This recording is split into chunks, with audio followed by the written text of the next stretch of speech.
Alternative rock band Rivermaya is back with new music. The three-piece band released Casino earlier this month.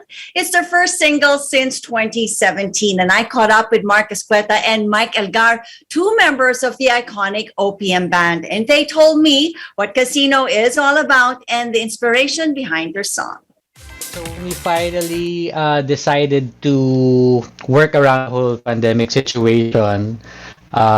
We started looking for songs that we had written in the past or started writing new songs. And for this particular song, the lyrics were written pre-pandemic pa, but I never got around to finishing it. So I was just looking through my files, tas nakita ko yung song and uh, coincide then with part of my coping with the pandemic was going back to learning the piano. Eh. So when I was learning the piano and trying out the lyrics with whatever it was I was practicing, yun, dun na nabuo yung song. And then I made a demo. Yeah, I made a demo and I let everyone hear it and then yun na, nag-contribute na lahat. Yes, and finally you guys made this happen. A little bit about Casino.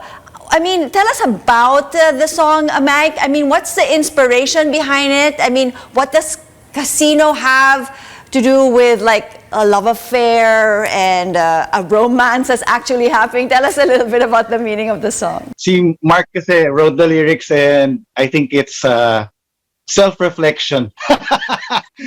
No, kidding aside, yeah, it's kind of parang love story na parang, yeah, casino, sugal. Ano siya eh, it's actually para siyang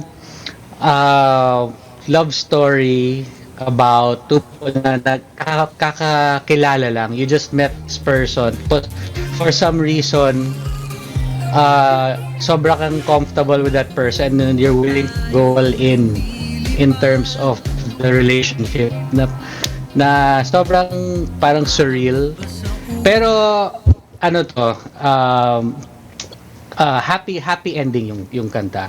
Ano siya, hindi siya yung nagsugal tapos nabigo. Hindi, ito talagang masaya.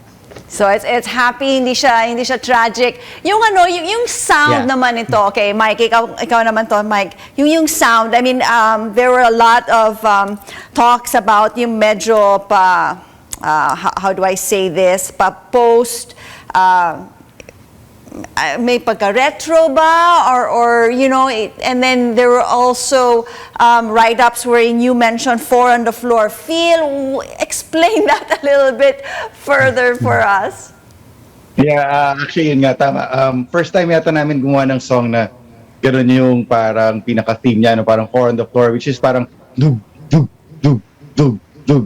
So medyo disco beat siya na dancey. And it was a conscious effort on Mark's part, again, because nung pinadala sa amin yung demo, medyo yun na yung theme niya.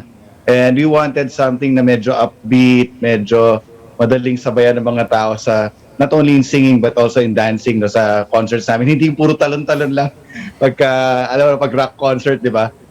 We tried our best to capture yung funky side namin. For our video, we got two TikTok stars, no, to parang gawa ng parang dance moves yung aming song. Yeah, I mean, dancey, happy. For some reason, you guys seem to be able to make it work. I mean, aside from that, I'm sure you have a lot of bounds in terms of coming up with more songs for an album. Is that something we can expect this year? What we're really preparing for now is our US tour, which is coming up this July. We're at the moment we are doing 7 shows.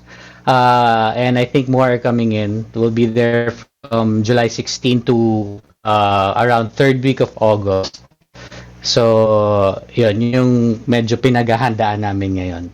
And okay, so you started in 1994. We're almost 30 years up to Rivermaya being around. I mean, where do you see? I mean, it was like the big heyday of, you know, yung mga banda-banda, yung mga rock bands. Where do you see that now? Do you see a resurgence of that? Because some things happen every 30 years, and we're actually hitting that point. For me, I think it never really went away, no? every generation may sariling, of course may solo artists, may mga banda din. It's just that iba-iba lang talaga per generation.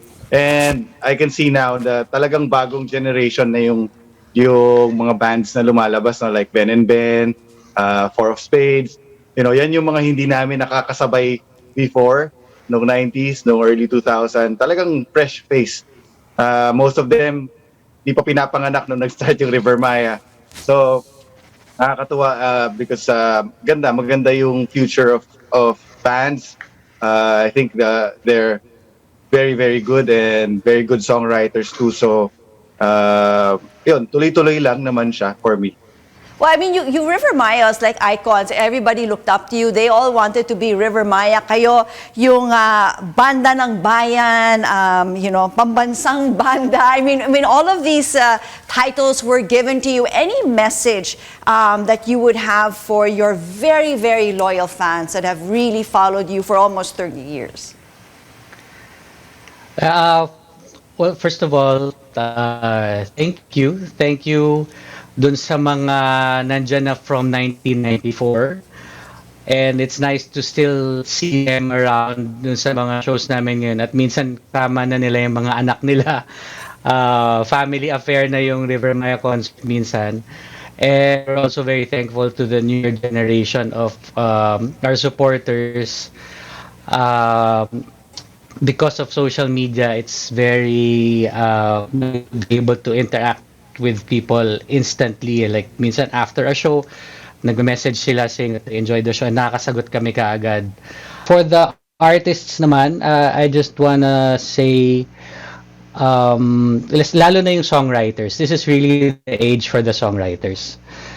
Lahat nasa fingertips nyo na eh. All the education, all the software, all the hardware is there. So take advantage of it and just make the most out of it. And the younger generation, when we ever bring up Rivermaya, you guys are so you have inspired so many people, and they realize your talent, and you're very much appreciated. And with that, we wish you all the best, and we're excited that you have this new single out. So thank you so much for sharing that with us, Mark and Mike, and of course for joining us this morning right here in New Day. All the best to you. Good luck, guys. Thank you so much for having us. Thank you so much.